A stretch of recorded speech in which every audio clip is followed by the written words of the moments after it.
So, nǹkan tó wà nínú wa tìmùtìmù kẹ́gbẹ́ láti inú yẹn ẹ̀jẹ̀ sọ fún Ọlọ́run. Ẹlẹ́ẹ̀kejì òní wípé Olúwa ṣàánú fún mi jẹ́ kí n wúlò fún ògo rẹ. Ó ní ìdíkọ́ náà fi dá wọn, ní ìdíkọ́ náà fi gbọ́ wá síbi, ó ní ìdíkọ́ náà fi ń jẹ́ kó dáa fún wa. Ẹ̀rí kọ́ àwọn ẹlòmíì wà ó ti dáa fún wọn l'Amẹ́ríkà ìgbà kan kọ́ dé. Kì í ṣe kankan pàǹgbà ẹ̀ náà pàǹsì mọ́. Ọlọ́run ti rí pé nǹkan tó ń gbélé wọn lọ́wọ́ tó yí láti lè fi wúlò fún ògo wọn ò wúlò ó dẹ̀ gbà padà lọ́wọ́. Ọlọ́run jẹ́ kí n lè wúlò fún ògo. Ẹlẹ́kẹta ni wípé nígbàkigbà tí mo bá dàgbà tí mo bá darúgbó Ọlọ́run jẹ́ ń bá ògo bá. Ó wà ìpọ́táǹtì o. Ayé ìyá máa kú òun ẹ̀dọ́. Kò sí bá ṣe mọ̀ ọ́ ṣe tó. Ká gbọ́ bí ifá, ká mọ̀ bí ọ̀pẹ̀lẹ̀. Ká kọ́rọ́gbó, ká kọ́bì. Ká lọ sí bí ọlá ìkógun. Ohun tẹ́sù máa gbà ló máa gbà. Ohun tẹ́sù ó gbà á ni ó gbà. Tó bá kú ní ẹ kó sùn àgbẹ̀kún wá.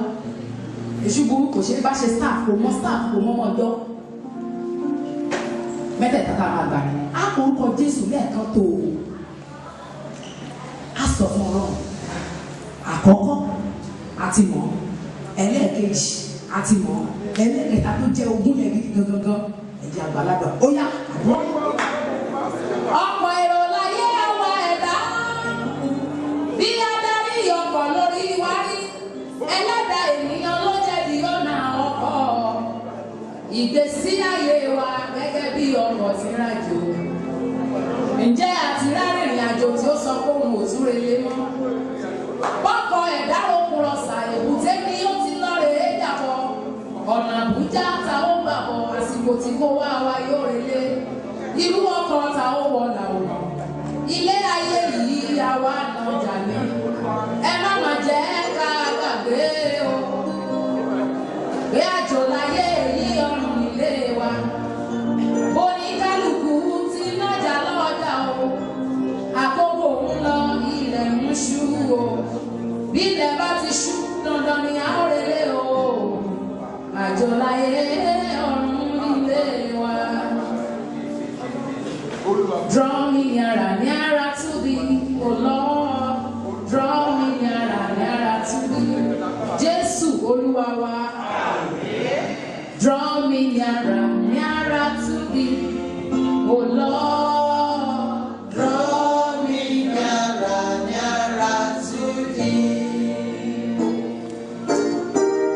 Draw me nearer to thee, O Lord.